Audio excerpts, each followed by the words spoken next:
मेरी एक गलती से मेरा पूरा परिवार बिखर गया। मैं जब भी मंदिर जाती थी तो रोज शाम को मंदिर की सीढ़ियों पर बैठी उस अधेड़ उम्र की महिला पर मेरी नजरें ठहर जाती थी। देखने से तो वो किसी अच्छे परिवार की लगती थी, पर ऐसी दशा की उसे भीख मांगनी पड़ रही है। आखिर उस महिला की उस दयनीय स्थिति का क्या कारण रहा होगा। मैं मन ही मन कयास लगाती और रोज वापस घर पर आ जाती थी। सुबह को गृहस्थी के 10 काम रहते हैं तो मंदिर जाना नहीं होता था, पर मैंने शाम को जाने का नियम बना रखा था। गोरा रंग, उस पर दमकती लाल बिंदी पर मैले वस्त्र, वो इतनी भीड़ में भी मेरा मन आकर्षित कर लेती थी।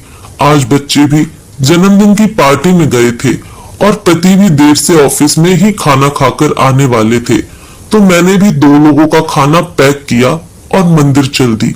ईश्वर के दर्शन के बाद मैं नीचे सीढ़ियां उतरी और उस महिला को वहां मंदिर के पास ही बने विशाल बरगद के पेड़ के नीचे चलने की ओर इशारा किया। पहले तो वो थोड़ी सकपकाई, फिर मैंने खाने की ओर इशारा किया तो वो वहां मेरे साथ चल दी। मैंने उसके साफ पानी से हाथ धुलवाए और उसकी ओर मेरी थाली लगा दी और उससे खाने का आग्रह किया, पर वो चुप रही। मैंने फिर जोर दिया कि आप खाना खाइए, मैं आपके लिए खाना बनाकर लाई हूँ। वो कुछ देर चुप रही, फिर बोली, आप तो मुझे जानती भी नहीं, फिर क्यों एक अनजान को खाना खिला रही हैं?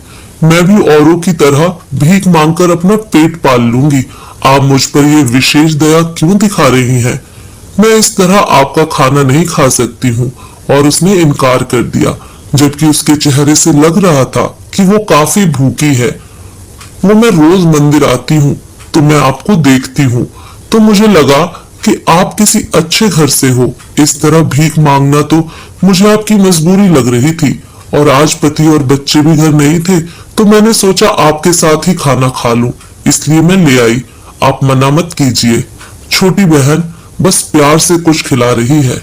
मेरे दोबारा आग्रह को वो टाल नहीं सकी। खाना भी बड़े अदब से खा रही थी। खाना खाते खाते उनकी आंखें भर आईं और वो बोली, बड़े दिनों बाद इतना अच्छा खाना खाया है, आप कुछ काम क्यों नहीं करती? इस तरह भीख मांगना तो आपको शोभा नहीं देता है। आप कुछ भी कर सकती हैं, लोगों के घरों में झाड़ू पोछा, बर्तन, या फिर खाना बनाने का काम, या कोई सिलाई का काम। आप आत्म स्वाभिमान से भी जी सकती हैं, फिर भीख मांगने का ही काम क्यों? मैंने उत्सुकतावश पूछा। वो फीकी हंसी हंसते हुए बोली, मुझे कुछ काम आता ही नहीं है, कभी कोई काम किया ही नहीं, तो किसी के घर पर क्या काम करूंगी? और मुझे हर दम ईश्वर के ही पास रहना है, इसलिए मैं मंदिर की सीढ़ियों में बैठी रहती हूँ। आज जो मेरी हालत है वो सब मेरे बुरे कर्मों की वजह से है। इंसान को अपने बुरे कर्मों का फल इसी जन्म में भुगत कर जाना होता है। वो आगे खुद से ही बताने लगी, मेरा नाम शोभा है। मैं बहुत ही धनी व्यापारी के घर पैदा हुई थी। घर में नौकर हाजिर खड़े रहते थे, खाने पीने की कोई कमी नहीं थी। जिस चीज पर हाथ रख देती थी वो चीज मुझे मिल जाती थी। मैं बहुत ही अहंकारी और जिद्दी किस्म की लड़की थी। पिताजी ने बहुत पढ़ने को कहा, पर मैं पढ़ाई से जी चुराती थी। जैसे तैसे करके मैंने पढ़ाई पूरी की और पिताजी ने मेरी शादी तय कर दी। मेरी शादी मुझसे भी धनी परिवार में हुई थी। कपड़े गहनों की कोई कमी नहीं थी। परिवार में सास ससुर जेठ जेठानी थे। जेठानी के कोई औलाद नहीं थी और शादी के बाद मेरी गोद जल्दी ही भर गई। मेरे पहली बेटी हुई।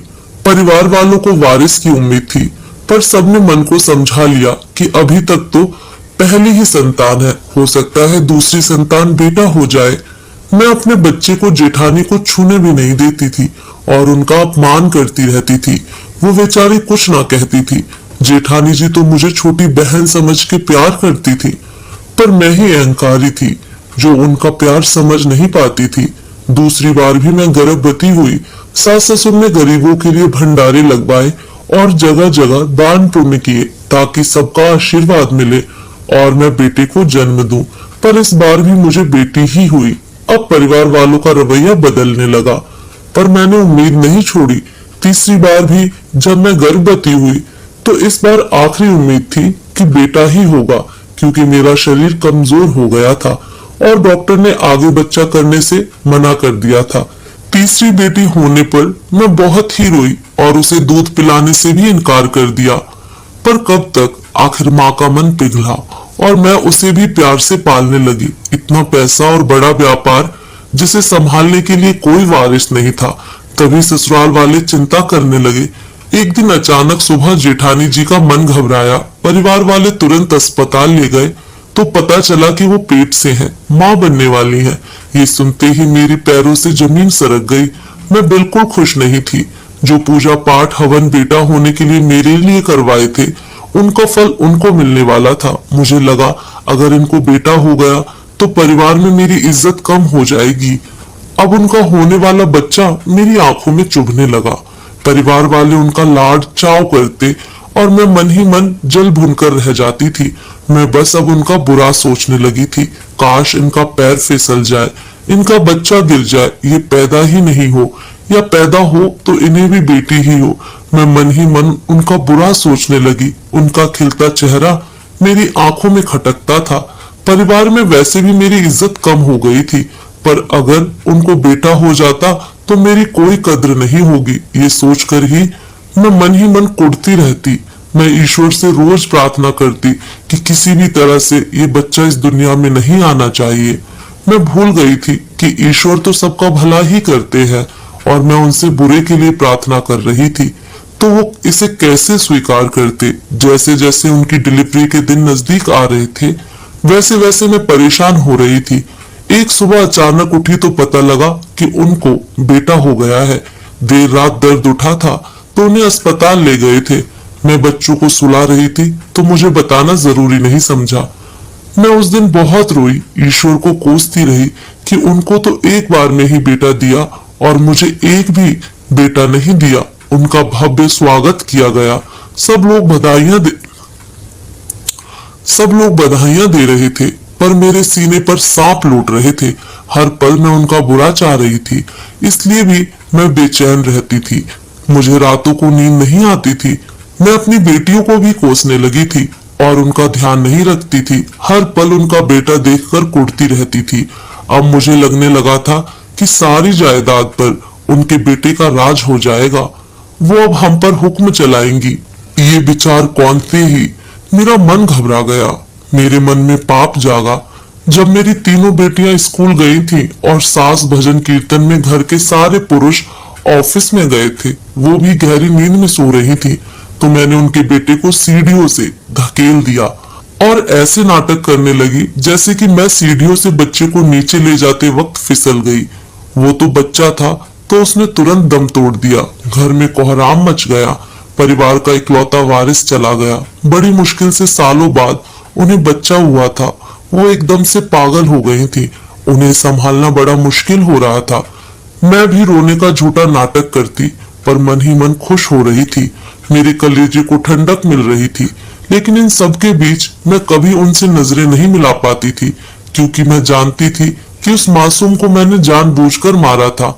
बुरा कर्म तो मैंने उस वक्त कर लिया, पर मैं इसके परिणाम से अनजान थी। कुछ समय तक तो वो शायद मन ही मन मुझे कोसती रही होगी और बेटे के गम में उन्होंने संसार छोड़ दिया। सास ससुर भी बेजान हो गए थे। उन्हें अब किसी चीज का मुंह नहीं रहा। वो हरिद्वार गुरु के आश्रम में चले गए थे। घर में मातम पसर गया था। अजीब सा माहौल बना रहता था। आखिर घर के वारिस की हत्या जो हुई थी।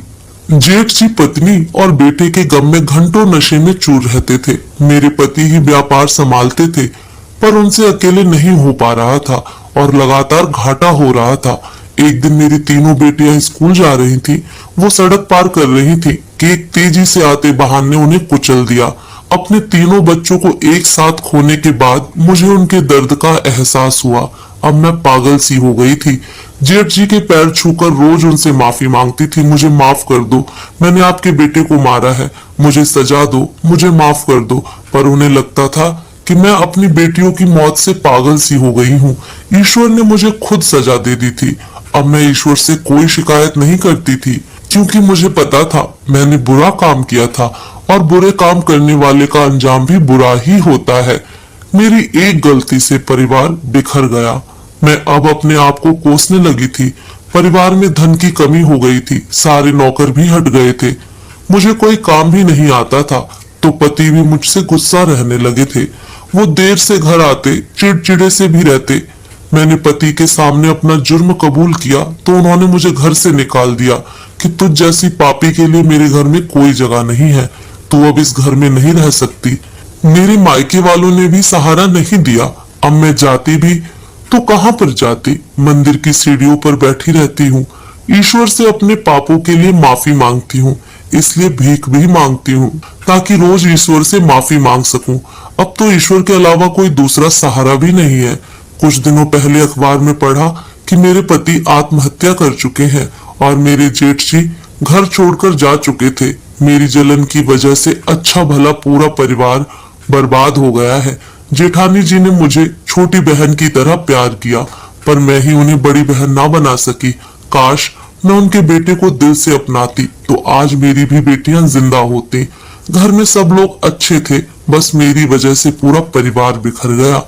मैंने उस मासूम को ही नहीं मारा, बल्कि मेरी वजह से जेठानी जी चली गई, सास ससुर जेठ जी घर छोड़ गए, मेरी तीनों बेटियां मुझे छोड़ गईं, मेरे पति ने आत्महत्या कर ली, मैंने कितनी जानें ले ली। मैं इन सब की दोषी हूँ, मैं पापी हूँ, ये कहकर शोभा रोने लगी। उनकी कहानी सुनकर मेरा मन उनके प्रति घृणा से भर गया। कोई कैसे इतने से मासूम बच्चे की जान ले सकता है। किसी के साथ बुरा करने वालों का यही अंजाम होता है।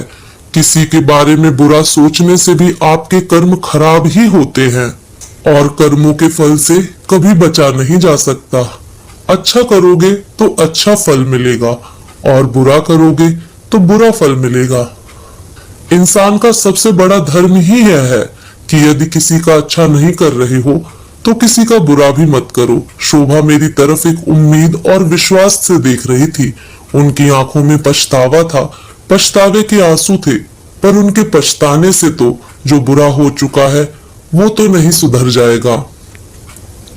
अब मेरे मन में उनके प्रति कोई सहानुभूति नहीं रही। मैं चुपचाप अपने घर वापस आ गई। रात भर उनके बारे में सोचती रही। सुबह अपने घर गृहस्थी के कामों में लग गई। शाम को हमेशा की तरह मंदिर गई तो ना चाहते हुए भी नजरें उन्हें ढूंढने लगी। तभी किसी ने बताया कि कल रात को ही मंदिर की सीढ़ियों में उनके प्राण निकल गए। ईश्वर बड़ा दयालु है, वो प्रायश्चित करने वालों को जल्दी ही मुक्ति दे देता है। बुरे कर्म करने से पहले ही उसके अंजाम के बारे में सोच लेना चाहिए, क्योंकि बुरे कर्म का फल हमेशा बुरा ही होता है। इसलिए हर इंसान के बारे में सदैव अच्छा सोचें और अच्छे ही कर्म करें। इस स्टोरी से आपने क्या सीखा, कमेंट करके जरूर बताएं।